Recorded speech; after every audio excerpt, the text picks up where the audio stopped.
Hi అండి, welcome to మా form రుచులు. ఈరోజు ఒక చిన్న పార్టీ చేసుకుందాం అనిపించింది ఇంట్లో ఒక అకేషన్ వల్ల. సో ఇక్కడ దగ్గరలో ఉండే రెస్టారెంట్లో బుక్ చేద్దాం ఆర్డర్ అనుకున్నాం. సండే కదా, ఆబ్వియస్లీ నాన్ వెజ్.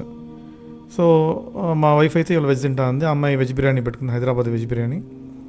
నేను మా అమ్మ మా అబ్బాయి వచ్చేసి దమ్ బిర్యానీ, హైదరాబాద్ దమ్ బిర్యానీ బకెట్ ఆర్డర్ చేశాను. ఇంకా సైడ్ ఏమైనా ఉండాలని కబాబ్ ఆర్డర్ చేశాను. సో జెన్యున్గా రివ్యూ ఇస్తాను ఇప్పుడు ఎలా ఉందని చెప్పి. నందనా ప్యాలెస్ అనేది 25 బ్రాంచెస్ ఉన్నాయి బెంగళూరులో. ఇట్లా అంబియన్స్ కూడా బాగుంటుంది, అన్ని బ్రాంచెస్, ప్లస్ టేస్ట్ కూడా బాగుంటుంది. సో మేము ఒక 2-3 సార్లు బయట వెళ్ళి తిన్నాము. అది కానీ మన ఇంటికి నుంచి హార్డ్లీ 2 కిలోమీటర్స్ ఉంది, అందుకని ఇది బుక్ చేశాను.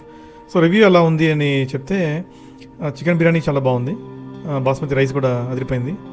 నెక్స్ట్ పీసెస్ కూడా ఓకే, బాగానే కుక్ అయినాయి చికెన్లో. ప్లస్ పీసెస్ కూడా పర్వాలేదు, ఎక్కువే వచ్చినాయి. అంటే లెగ్ పీసులు 3 వచ్చినాయి, బాడీ పీస్ ఒక 2-3-4 వచ్చినాయి. సో సరిపోయింది, ముగ్గురికి కంఫర్టబుల్గా ఒక 7-8 పీసెస్ వచ్చినాయి. నెక్స్ట్ వచ్చేసి మన వెజ్ బిర్యానీ కూడా ఓకే, వెజ్ బిర్యానీ ఓకే, ఎందుకంటే రైస్ సేమ్, వెజిటబుల్స్ కొంచెం పక్కన సెపరేట్గా వేశారు. సో అది రైస్ లానే ఉన్నాం, బిర్యానీ రైస్ లానే.